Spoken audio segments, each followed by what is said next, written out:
اعوذ باللہ من الشیطان الرجیم بسم اللہ الرحمن الرحیم وَإِذْ قَالَ رَبُّكَ لِلْمَلَائِكَةِ إِنِّي جَاعِلٌ فِي الْأَرْضِ خَلِيفَةً صدق اللہ العظیم۔ رب اشرح لي صدری ويسر لي امری واحلل عقدۃ من لسانی یفقهوا قولی واجعل لي وزیرا من اہلی اللهم ارنا الحق حقا وارزقنا اتباعه وارنا الباطل باطلا وارزقنا اجتنابه سبحانك لا علم لنا الا ما علمتنا انك انت العلیم الحکیم۔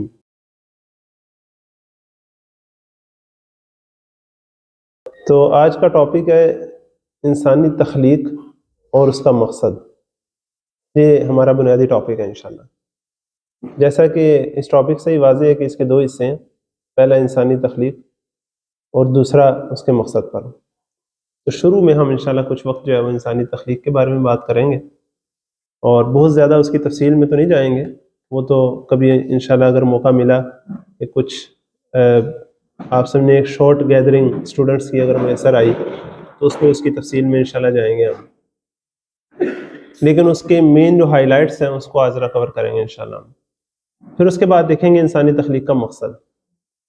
انسانی تخلیق سے پہلے انسان کی حقیقت کے بارے میں ایک بنیادی بات ہمیں سمجھنے کی ضرورت ہے، وہ یہ کہ انسان صرف اس گوشت پوست کے بنے ہوئے جسم کا نام نہیں ہے، بلکہ اس کے اندر اللہ تعالیٰ کی جناب خاص سے پھونکی ہوئی ایک روح ہے۔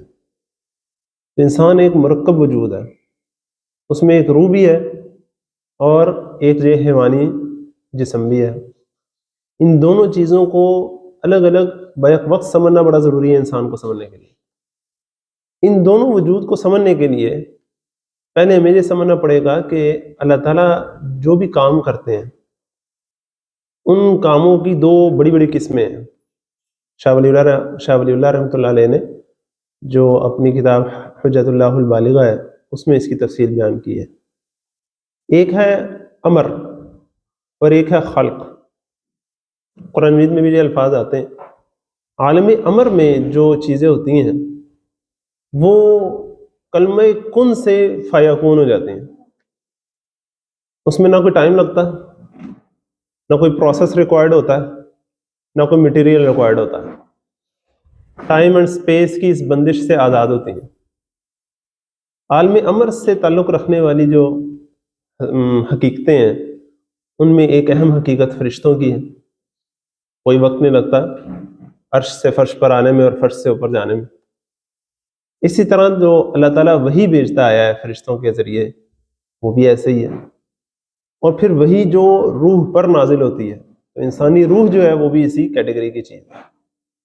اس کے مقابلے میں جو خلق کا عالم ہے پورا، اللہ تعالیٰ کا ایک عالم خلق ہے، یہ ایک عالم ہے، یہ کل عالم نہیں ہے، یہ ایک عالم ہے۔ اس میں کسی بھی کام میں ٹائم بھی لگتا ہے، کوئی نہ کوئی پروسیس بھی ریکوائرڈ ہوتا ہے، کوئی نہ کوئی مٹیریل بھی ریکوائرڈ ہوتا ہے کسی کام کے لیے۔ اب آ جائیے انسانی اس جسم کے اوپر۔ اللہ تعالیٰ چاہتا تو اللہ تعالیٰ کلمہ کن فیکون سے فوراً سے بچے کو پیدا کر دیتا، لیکن اللہ تعالیٰ نے ایک پروسیس رکھا ہے، 9 مہینے کا ٹائم رکھا ہے۔ ماں اور باپ کے نطفے کی آمیزش سے مل کر پورا ایک پروسیس اور ٹائم لگتا ہے تو بچہ پیدا ہوتا ہے۔ یہاں تک کہ آن دا لائٹر نوٹ اللہ تعالیٰ چاہتا تو ہم درختوں پر بھی ہو سکتے تھے، اللہ تعالیٰ چاہتا تو کچھ بھی ہو سکتا تھا، لیکن اللہ تعالیٰ نے یہ چاہا کہ یہ ایک پروسیس اور ٹائم اور پورا ایک جسے کہتے ہیں ایک لاز، قوانین کے تحت بنایا ہوا ایک نظام، اس کے تحت ہم آئے۔ اب یہ جو دونوں حقیقتیں ان کو الگ الگ سمجھنے کی ضرورت ہے، اور اگر آپ پوری سٹوری کو سمجھیں تو پہلے ذکر آئے گا روح کا۔ ایک وقت تھا کہ اللہ تعالیٰ کے علاوہ اور کوئی نہیں تھا، ایک وقت ہوگا کہ اللہ کے علاوہ اور کوئی نہیں ہوگا، لیکن ابھی ہم وہ پچھلے والے وقت پر بات کرتے ہیں، اور جو آگے والا وقت ہے اس پر پھر بات کریں گے انشاءاللہ۔ اللہ تعالیٰ نے انسانی ارواح کو پیدا فرمایا، گریٹ اسمبلی، تمام ارواح انسانی کی ایک اسمبلی کو عالم، جس کو سورۃ اعراف میں قرآن میں ذکر کیا گیا ہے، وَإِذْ أَخَذَ رَبُّكَ مِن بَنِي آدَمَ مِن ظُهُورِهِمْ ذُرِّيَّتَهُمْ وَأَشْهَدَهُمْ عَلَىٰ أَنفُسِهِمْ أَلَسْتُ بِرَبِّكُمْ قَالُوا بَلَىٰ، جس کو ہم عہد الست کے نام سے جانتے ہیں کہ اللہ تعالیٰ نے سب کی گریٹ اسمبلی کال کی اور ان سے پوچھا میں تمہارا رب نہیں ہوں؟ ان سب نے کہا جی جی ہاں آپ ہی ہمارے رب ہیں۔ شاہدنا، ہم گواہی دیتے ہیں، ان تقولوا یوم القیامت انا کنا عن ھذا غافلین، دینا ہو قیامت کے دن تم کہو کہ ہمیں تو اس بات کا پتہ ہی نہیں تھا، ہم تو غافل تھے. تو خود اپنے اوپر گواہ بنا کر حجت پوری کی. اس کے بعد فرشتوں کو پیدا فرمایا، ارواح انسانی کو سلا دیا گیا. آپ یوں سمجھ لیجئے کہ کولڈ سٹوریج میں سلا دیا گیا.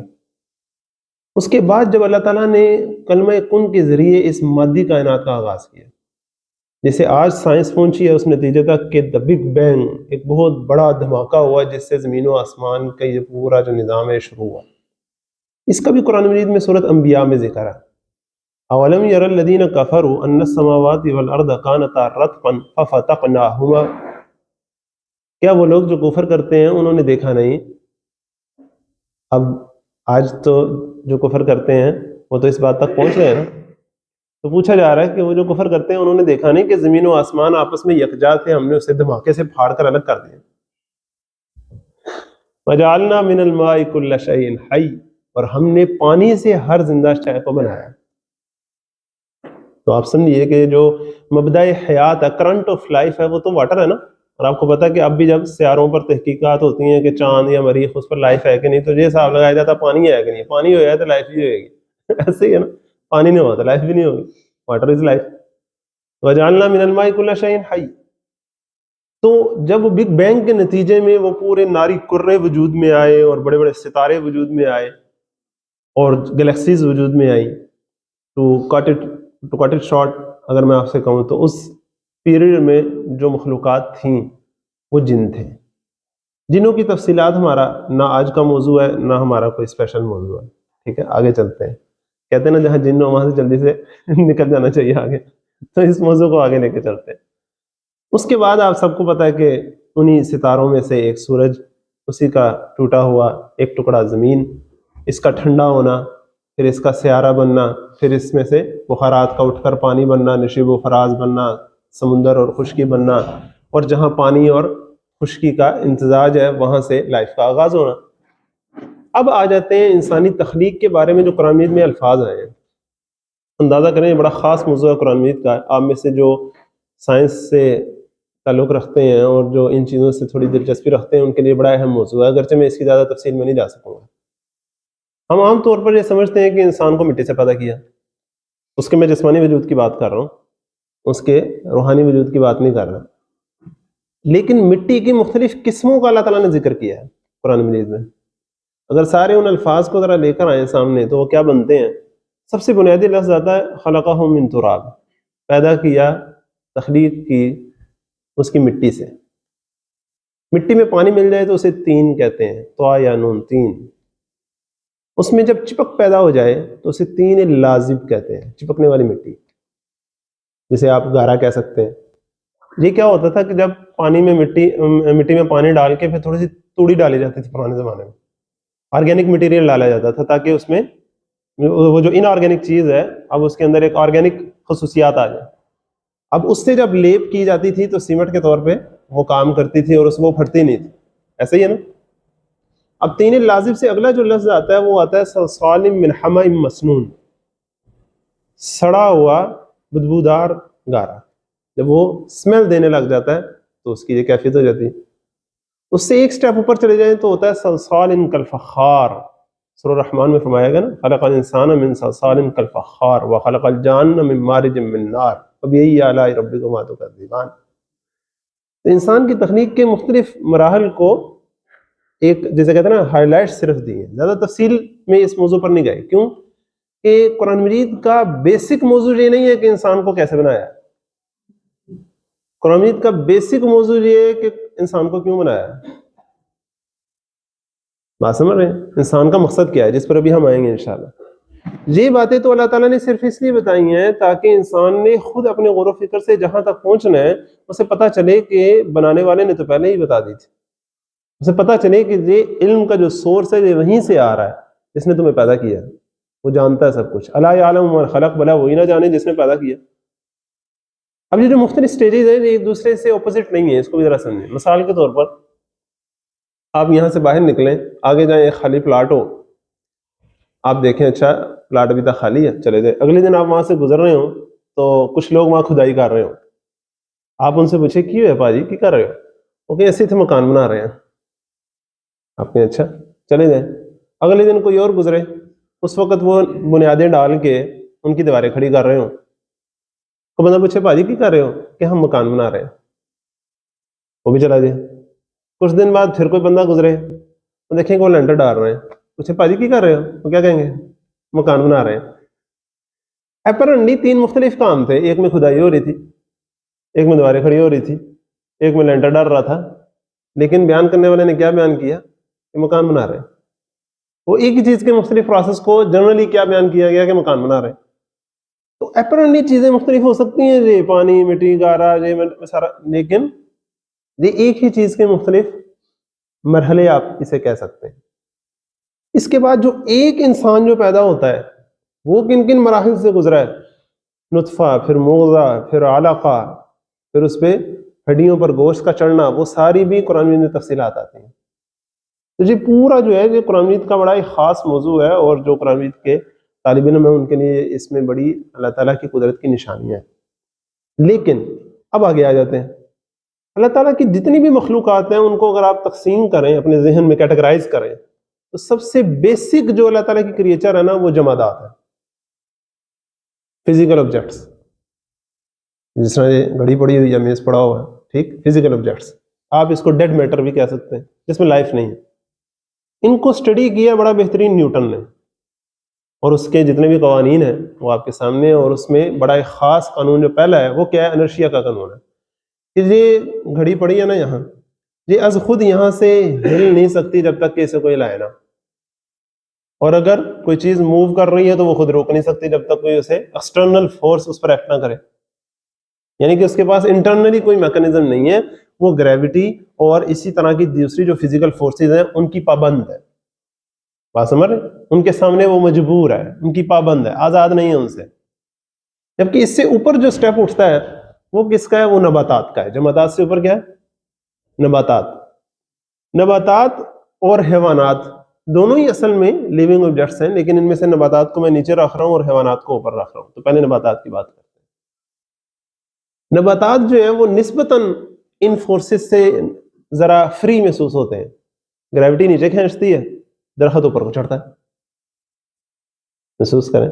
اور جو زیادہ بوٹنی پڑے ہوئے ہوں گے آپ میں سے, وہ تو جانتے ہیں کہ ان کی بھی موومنٹس ہوتی ہیں, وہ سانس لیتے ہیں, وہ گرو کرتے ہیں, ان کی بھی پوری سرکولیشن ہے, ان کی بھی آرٹریز اور وینز کی طرح زائلم فلوم ہوتا ہے, بڑی چیزیں ہوتی ہیں ان کے اندر. اچھا, اب وہ نسبتاً تھوڑا سا تو آزاد ہوئے. اب ان کو جو چیزیں گورن کرتی ہیں وہ بایولوجیکل لاز ہیں. تو ڈیڈ میٹر کو کیا چیز گورن کرتی تھی, فزیکل لا, اور نباتات کو کیا چیز گورن کرتی تھی, بایولوجیکل لا. اچھا, اب ایک سٹیپ اوپر چلیں تو حیوانات آ جاتے ہیں, نباتات سے بھی اوپر. وہ دیکھیں تو انہوں نے ان فورسز کو, گریویٹیشنل فورسز کی میں نے آپ کو مثال دے رہا ہوں نا, گریوٹی کی, اس سے نسبتاً زیادہ آزادی حاصل کر لی. زمین نیچے کو کھینچتی ہے اور مکھی ہے کہ سیدھی اوپر کو اٹھتی ہیلی کاپٹر کی طرح. پرندے کیسے کیسے دوڑتے ہیں, جانور کیسے دوڑتے ہیں, اور پرندے کیسے اڑتے ہیں. تو یہ ساری جو ان کی خصوصیات ہیں ہمارے سامنے. لیکن جب انہیں لائف ملی اور اس کی بنا پر انہوں نے فزیکل لاز سے نسبتاً آزادی حاصل کی, تو کچھ اور لاز ان پر جو اپلائی ہوئے جنہیں ہم بایولوجیکل لاز کہہ رہے ہیں, ان کے نتیجے میں ان کے اندر کچھ انسٹنکٹس پیدا ہوئے. کیا بلا, جو بھی لائیو چیز ہے نا, زندہ ہے, اس کے 2 ایشوز ہیں, اپنی ذات کو باقی رکھنا اور اپنی نسل کو باقی رکھنا. یہ ان کی 2 بنیادی ضرورتیں ہیں. اس کو انگلش میں کہیں گے preservation of self and preservation of species. ٹھیک ہے. اب یہ 2 مقصد ہیں اس کے, اس نے کام کرنے تبھی وہ زندہ رہے گا. اپنے آپ کو باقی رکھنا ہے اس نے, اور اپنی نسل کو باقی رکھنا ہے. اس کے لیے اللہ تعالیٰ نے اس کے اندر کچھ انسٹنکٹس پیدا کیے ہیں. مثلا بھوک لگتی ہے, پیاس لگتی ہے, اس سے اس کے پرزرویشن آف سیلف ہوتی ہے, اس کے جان باقی رہتی ہے.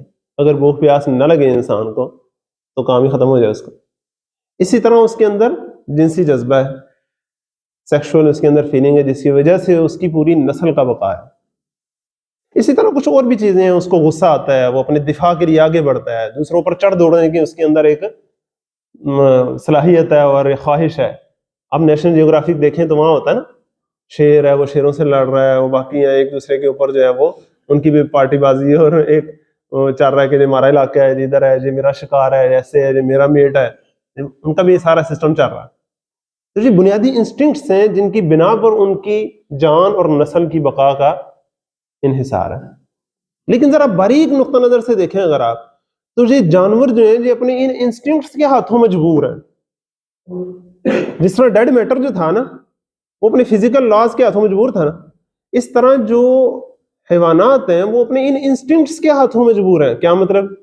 جانور کو اگر بھوک لگ جائے یا پیاس لگ جائے اور اس کی پسند کا کھانا یا پینا اس کی پہنچ میں ہو، اب اس کے اندر کوئی کنٹرول نہیں ہے کہ وہ اپنے آپ کو روک سکے، نہیں، اس کا مالک اسے کھینچ کے روک لے تو روک لے۔ گھوڑے کو پیاس لگی ہوئی ہے، سامنے اس کے پانی موجود ہے، مالک اس کو کھینچ کے رکھے گا کہ نہیں پینا تو نہیں پینا، نہیں تو وہ تو منہ مارے گا۔ جانور کے اندر اپنی ان جذبات پر کنٹرول کرنے کا اختیار نہیں ہے۔ اس کی پسند کا میٹ اس کے سامنے ہو، پہنچ میں ہو، اس کے اندر کوئی اختیار نہیں ہے کہ وہ اپنے اوپر کنٹرول کر سکے۔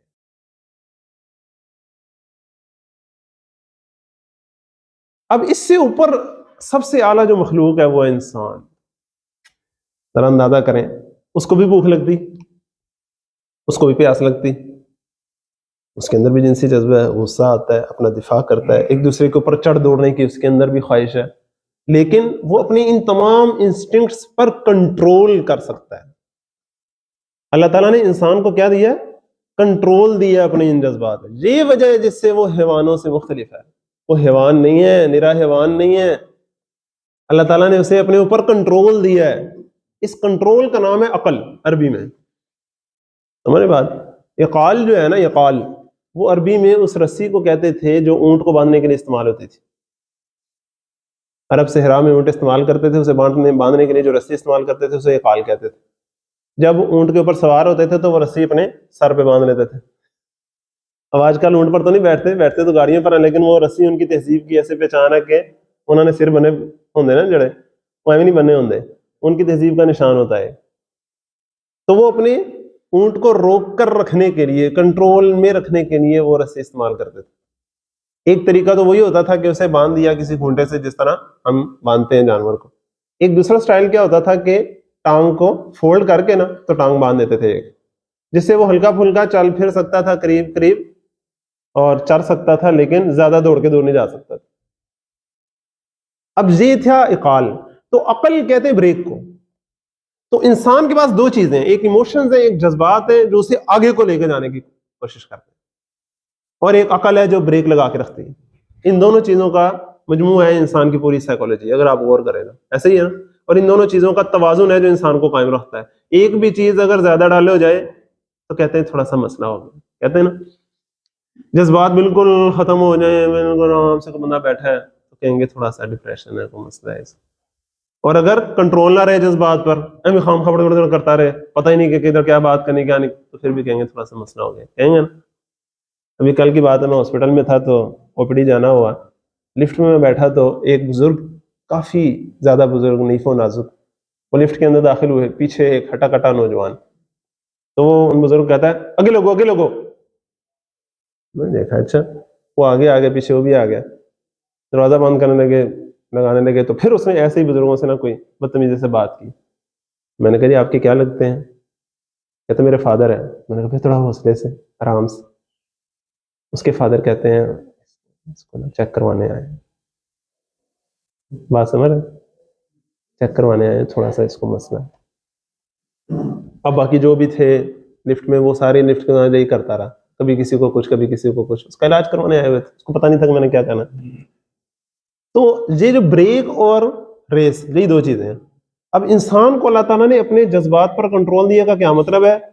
اس کو بھوک لگتی ہے لیکن وہ اپنی آزاد مرضی سے کھاتا ہے، اس کو پیاس لگتی ہے لیکن وہ اپنی آزاد مرضی سے پیتا ہے، اور جنسی جذبہ بھی اس کے اندر ہے لیکن وہ اپنی پرسنل چوائس سے اسے پورا کرتا ہے۔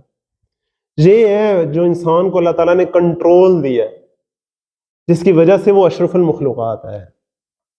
اب اس پر ایک سٹیپ اور مزید اوپر چڑھیں، تو اس جسم انسانی کے اندر اللہ تعالیٰ نے پھر وہ اپنی جناب خاص سے روح پھونکی۔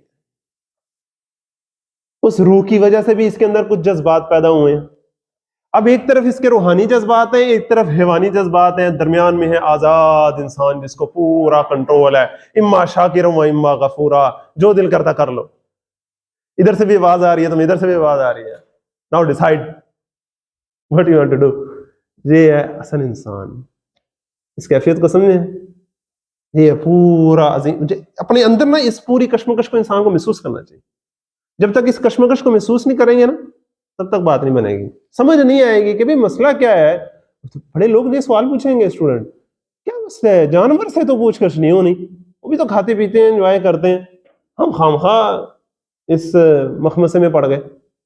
ریلیجن کیا ہے؟ یہ تو کچھ لوگوں نے کچھ لوگوں کو بیوقوف بنانے کے لیے اور غلام بنانے کے لیے بس باتیں سکھا دی ہیں، پھر یہ چیزیں ہوں گی. یہ سوالات کیوں اٹھیں گے؟ کیونکہ وہ اپنے آپ کو نہیں پہچان پائے. تو قرآن میں کیا فرمایا گیا؟ سورۃ حشر کی وہ بڑی بہترین آیت جس کے بارے میں علامہ اقبال سے جب پوچھا گیا کہ آپ نے اپنا فلسفہ خودی جو ہے وہ کہاں سے ڈرائیو کیا، کوئی کہتا آپ نے فلاں سے لیا، کوئی کہتا فلاں سے لیا. تو انہوں نے پوچھنے والے سے کہا کہ ایسا کرو کل آنا، میں تمہیں بتاؤں گا. جب آئے تو انہوں نے کہا کہ وہ قرآن مجید پڑھا ذرا لے کر آنا. قرآن مجید جب لے کر آئے تو کہا سورۃ حشر کھولو، فلاں آیت کھولو، یہ پڑھو ذرا. وَلَا تَكُونُوا كَالَّذِينَ نَسُوا اللَّهَ، ان لوگوں کی طرح نہ ہو جانا جنہوں نے اللہ کو بلا دیا. فَأَنسَاهُمْ أَنفُسَهُمْ، تو اللہ تعالیٰ نے خود انہیں اپنے آپ سے غافل کر دیا. اولئک هم الفاسقون، اور یہی لوگ اصل فاسق ہیں. اب انہوں نے کہا کہ کون بندہ اپنے آپ سے، اس جسمانی وجود سے کون غافل ہوتا ہے؟ غور کرو نا، اس جسمانی وجود سے کوئی غافل ہوتا ہے؟ ابو جہل آپ کو لگتا ہے کہ اپنے جسمانی وجود سے غافل تھا؟ ابو لہب اپنے جسمانی وجود سے غافل تھا؟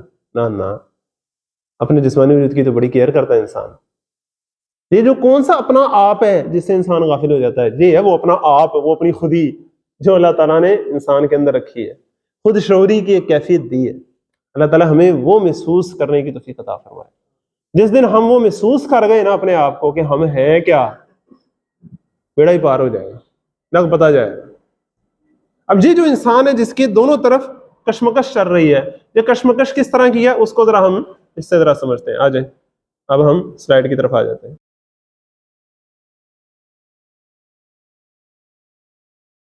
اب تک ہم نے گفتگو کر چکے ہیں. اس میں سب سے اہم بات جو اب میں آپ کو شیئر کرنا چاہتا ہوں وہ یہ ہے کہ یہ جو پورا لمبا چوڑا پروسیس میں نے آپ کے سامنے بیان کیا نا، شروع سے لے کے انسان کی تخلیق تک، ایک بات یاد رکھ لیں کہ یہ خود بخود نہیں ہوا، یہ اللہ تعالیٰ کے حکم کے تحت ہوا ہے. یہ ہے بنیادی فرق. آج بھی سائنس پہنچی ہے لیکن وہ کس نتیجے پر پہنچی ہے؟ خود بخود. یہ لفظ خود بخود جو ہے نا بڑا انٹرسٹنگ ہے. اس کو انشاءاللہ ہم اگلی دفعہ جو ہے نا ذرا کور کریں گے جب ہم انشاءاللہ ایمان کے بارے میں تفصیل سے بات کریں گے کہ ایمان اور ہدایت کسے ملتی ہے اور کیسے ملتی ہے. بڑا اہم کوشچن ہے. ہدایت کسے ملتی ہے اور کیسے ملتی ہے؟ پروسیس پورا سینتھسس آف ایمان، اس کو انشاءاللہ ہم نیکسٹ ٹائم کور کریں گے، اور اس ٹاپک کی بیس بنے گا یہ ٹاپک جو آج ہم ڈسکس کر رہے ہیں. ٹھیک ہے بات؟ تو یہ جو خود بخود والا چکر ہے اس کو ہم انشاءاللہ اگلی دفعہ تفصیل سے دیکھیں گے. لیکن آج جو سائنس کہتی ہو کیا خود بخود دھماکہ ہو گیا، خود بخود یہ زمین بن گئی، پھر خود بخود سارا کچھ ہوتا چلا گیا، پرندے، جانور اور پھر انسان بھی، سارا کچھ خود بخود ہوتا چلا گیا. جبکہ ہمارا ماننا کیا ہے؟ اللہ کے حکم سے یہ سب ہوا. یہ ہے بنیادی فرق. اللہ تعالیٰ ہمیں اس کو ملوز خاطر رکھنے کی توفیق عطا فرمائے کہ جو ہوتا ہے وہ اللہ تعالیٰ کی پلاننگ سے، اللہ تعالیٰ کے منصوبے سے، اللہ تعالیٰ کے حکم سے ہوتا ہے. خود بخود کوئی چیز دنیا میں نہیں ہوتی. There are no accidents.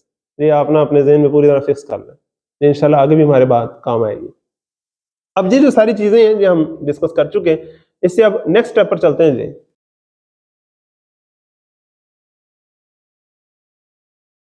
تو وہ جو حیوانی وجود تھا اس کے اندر جو ساری انسٹنکٹس تھیں جو کھچ ڈال رہا تھا، اس کا مین مقصد کیا تھا؟ Preservation of self and preservation of species. Doctor Rafi الدین مرحوم کی ایک بڑی خوبصورت کتاب ہے، ویسے ان کی 2-3 کتابیں ہیں بڑی اہم، کبھی موقع ملے گا انشاءاللہ تو اس کا کچھ مطالعہ کریں گے. منشور اسلام نام کی ایک بڑی خوبصورت کتاب ہے، بڑی مختصر سی کتاب ہے اور نسبتاً عام فہم ہے ان کی بقیہ کتابوں کی نسبت. تو آپ میں سے جو بھی لوگ ان موضوعات سے دلچسپی رکھتے ہیں وہ پلیز اس کا مطالعہ کیجیے گا. ان کی کچھ مشکل کتابیں بھی ہیں جن میں ٹاپ پر جو ہے وہ آئیڈیالوجی آف دا فیوچر ہے، ان کا جسے کہتے ہیں ماسٹر پیس ہے، لیکن وہ کافی مشکل ہے. فلسفے کا جو طالب علم وہی اس کو پڑھ سکتا ہے. لیکن منشور اسلام جو ہے وہ تو ایک عام فہم سادہ سی بک ہے. اس میں انہوں نے اس بات کو بڑا بہترین ثابت کیا ہے کہ یہ ڈارون وغیرہ اور سب جو کہتے ہیں کہ یہ اصل میں صرف سروائیول آف دا فٹسٹ کی بات تھی، کہ سروائیول ہو جائے، اس کے لیے ساروں کی محنت تھی جس سے نئی سے نئی اسپیشیز بنتی چلی گئی اور ایولیوشن ہوتا چلا گیا۔ انہوں نے وہاں کویسچن ریز کیا کہ اگر صرف سروائیول کی بات ہوتی تو اب تک جتنی بھی اسپیشیز سروائیو کرتی چلی آ رہی ہیں آج تک، جب انہوں نے سروائیو کر لیا تو انہیں بس کر دینا چاہیے تھا۔ بات اصل سروائیول کی نہیں ہے، بات آگے سے آگے بڑھنے کی ہے، اور ادھر وہ اس موضوع کو لے کر آئے ہیں کہ ہے جستجو کے خوب سے ہے خوب تر کہاں۔ اصل یہ ہے جستجو کے خوب سے ہے خوب تر کہاں، یہ آگے سے آگے بڑھنے کی جستجو ہے اصل۔ ابھی ہم اس موضوع کی تفصیل میں نہیں جاتے، لیکن اب یہاں آ جائیں کہ درمیان میں انسان ہے، اور ایک طرف اس کے حیوانی وجود ہے اور ایک طرف اس کے روحانی وجود ہے۔ حیوانی وجود اس پر جو کھچ لگاتا ہے وہ کیا ہے؟ کھانا پینا، جنسی جذبہ، بھوک پیاس، ذاتی مفادات اور غلبہ، کسی نے کچھ کہہ دیا تو اپنا دفاع، یہ سب چیزیں۔ دوسری طرف جو روحانی وجود ہے، جو ہے، اس کا کوئی انکار نہیں کر سکتا، کوئی انکار نہیں کر سکتا اس کا۔ وہ کیا ہے؟ پہلی چیز کیا ہے کہ نصب العین اور معرفت رب۔ ہر انسان کے دل کے اندر ایک خواہش ہے آگے سے آگے بڑھنے کی، خوب سے خوب تر کی تلاش کی، اور کسی خوبی والے، کسی پرفیکٹ، کسی محسن کی تلاش میں اور اس کی محبت میں آگے سے آگے بڑھنے کی جستجو ہے، جس کو میں نے جو پہلا ہمارا لیکچر تھا لا الہ الا اللہ والا، اس میں نے آپ کے سامنے بیان کیا تھا کہ ہر انسان کے اندر ایک بڑی ڈیپ ان دا ہارٹ ایک خواہش ہے کہ وہ کسی کا ہو کر رہے، کوئی اس کا ہو کر رہے۔ محبت کا ایک جذبہ اللہ تعالیٰ نے اندر رکھا ہے، مفادات سے بالاتر ہوگا۔ وہ محبت ہمیشہ کسی شخص سے نہیں ہوتی، کسی نظریے سے ہوتی ہے، کبھی کسی کو اپنے وطن سے ہوتی ہے، کسی کو اپنے پروفیشن سے ہوتی ہے، کسی کو سٹار بننا ہوتا ہے، کسی کو ٹاپ کرنا ہوتا ہے، کچھ نہ کچھ اس نے اپنی زندگی کا مقصد بنایا ہوتا ہے، اور اس کے لیے وہ پوری کوشش کر مارتا ہے۔ جبکہ جانوروں کے بارے میں اگر آپ دیکھیں تو ایسا نہیں ہے۔ اور اصل میں یہ کیا ہے جو میں نے وہاں بھی بیان کیا تھا آپ کے سامنے، کہ انسان کے اندر یہ جو جذبہ ہے محبت کا، یہ کب کب ابھرتا ہے؟ جب وہ کسی خوبیوں والے کو دیکھتا ہے، جب کسی پرفیکٹ کو دیکھتا ہے، جب کسی محسن کو، جب کوئی اس پر احسان کرتا ہے تو اس کے دل کے اندر شکر کا جذبہ پیدا ہوتا ہے اور محبت کا جذبہ پیدا ہوتا ہے اس کے لیے۔ اب اگر وہ غور و فکر کرے تو اس نتیجے پر پہنچے گا کہ اس کائنات کی ساری خوبی تو اس کے بنانے والے کی خوبی ہے۔ اس کائنات کی ساری جو پرفیکشن ہے، نیچر از پرفیکٹ جو کہا جاتا ہے، وہ تو اس اللہ کی پرفیکشن ہے۔ سبحان اللہ ہے وہ اصل کائنات، جو نیچر نہیں ہے بلکہ اس کو بنانے والا ہے۔ اور جتنی بھی چیزیں میرے فائدے میں چلی آ رہی ہیں، یہ سب ان کا احسان نہیں ہے بلکہ ان کو پیدا کرنے والے کا احسان ہے مجھ پر۔ تو اس کے اندر جتنا بھی محبت کا جذبہ ہے وہ سارا اللہ تعالیٰ کی ذات کے لیے فوکس ہو جاتا ہے۔ اس سے اگلی جو چیز ہے وہ اخلاقی حس، جس پر آج ذرا ہم زیادہ گفتگو کریں گے۔ انسان کے اندر نیکی اور برائی کی تمیز، نیکی کرنے سے دل کے اندر ایک شاباشی ملنا، برائی کرنے سے دل کے اندر ایک ضمیر کا کاٹنا، ضمیر کا ملامت کرنا، یہ ہر انسان اس کو محسوس کرتا ہے۔ جبکہ انٹرسٹنگلی اگر آپ دماغ کے اندر مختلف سینٹر دیکھیں، دماغ کو ڈائسیکٹ کریں، اس کے فیزیولوجیکلی اس کے مختلف سینٹر دیکھیں، دماغ میں بھوک کا سینٹر ملے گا آپ کو، پیاس کا سینٹر، جنسی جذبے کا سینٹر، غصے کا سینٹر، ان سب چیزوں کے سینٹر ہیں۔ دماغ میں کوئی سچائی کا سینٹر نہیں ہے، انسانی ہمدردی کا سینٹر نہیں ہے، بات سمجھ رہے؟ رحم کے جذبے کا سینٹر نہیں ہے، معاف کر دینے کا سینٹر نہیں ہے۔ یہ کہاں ہے؟ یا تو آپ کہہ دیں نہیں ہے، کہانی ختم ہو جائے۔ انکار اگر کر سکتے ہیں تو کر کے دکھائیں، جب نہیں کر سکتے پھر سوچیں یہ کہاں ہے۔ اس کا مطلب ہے کہ یہ انسانی جو دماغ ہے جو نظر آنے والی چیز ہے، تو کل حقیقت صرف وہی نہیں ہے جو نظر آنے والی ہے، کچھ اور بھی ہے۔ تو اللہ تعالیٰ نے ہر انسان کے اندر یہ جذبے رکھے ہیں، نیکی کا جذبہ رکھا ہے، برائی کا جذبہ رکھا ہے، اور تمام معاشروں میں تمام زمانوں میں ایسا رہا ہے۔ جھوٹ ہمیشہ سے برا رہا ہے، سچ ہمیشہ سے اچھا رہا ہے، ایسا ہی ہے نا۔ انسانی ہمدردی کو ہمیشہ اچھا سمجھا گیا ہے اور مفاد پرستی کو ہمیشہ سے برا سمجھا گیا ہے۔ ہر معاشرے میں وہ بندہ جو انسانی ہمدردی کی خاطر اپنے مفادات قربان کر کے زندگی گزارتا ہے، لوگ اسے اچھا سمجھتے ہیں کہ نہیں سمجھتے ہیں؟ بتائیں نا، کافر معاشرہ بھی ہو۔ اور ہر معاشرے میں وہ بندہ جو اپنے مفادات کی خاطر لوگوں پر ظلم ڈھائے، لوگوں کو نقصان کرے، اسے برا سمجھا جاتا کہ نہیں برا سمجھا جاتا؟ یہ ہے وہ اجتماعی اخلاقی حس جو اللہ تعالیٰ نے انسان کے اندر رکھی، یہ ہے انسان کا وہ شعور جو اللہ تعالیٰ نے اسے عطا کیا ہے۔ اس کی مزید آگے 2-3 چیزیں ہیں، حصول علم حاصل کرنے کی جستجو، پھر فنی تخلیق، آرٹ، یہ بھی آپ دیکھیں جانوروں میں نہیں ہے، انسان میں ہے، یہ مختلف چیزیں ہیں، لیکن یہ دو بڑی چیزیں ہیں، ان میں سے اہم چیز اخلاقی حس، ضمیر۔ قرآن مجید نے اس کی قسم اٹھائی ہے، لا اقسم بیوم القیامہ ولا اقسم بالنفس اللوامہ، نہیں میں قسم کھاتا ہوں قیامت کے دن کی، اور نہیں میں قسم کھاتا ہوں نفس اللوامہ کی، ملامت کرنے والے نفس کی، ضمیر کی، جو اندر سے ملامت کرتا تمہیں۔ یہ ایسے ہی ہے، غور کرو نا، یہ کس نے رکھا ہے تمہارے اندر؟ کس نے تمہارے اندر سے روشنی رکھ دی ہے کہ کیا حق ہے کیا باطل ہے، کیا سچ ہے کیا جھوٹ ہے، کیا نیکی ہے کیا بدی ہے؟ اس نے ایسی ہی رکھی ہوئی ہے؟ نہیں، اس نے اس کے مطابق بدلہ نکالنا ہے، ایک دن ہوگا، بدلے کا دن ہوگا۔ بات سمجھ رہے؟ یہ پورا ایک موضوع ہے قرآن مجید کا، اللہ تعالیٰ ہمیں اسے محسوس کرنے کی اور سمجھنے کی توفیق عطا فرمائے۔ اب انسان کے سامنے یہ دونوں رستے ہیں، اما شاکر و اما کفورا، اس کے پاس پرسنل چوائس ہے، وہ چاہے تو یہ رستہ اختیار کرے، چاہے تو یہ رستہ اختیار کرے۔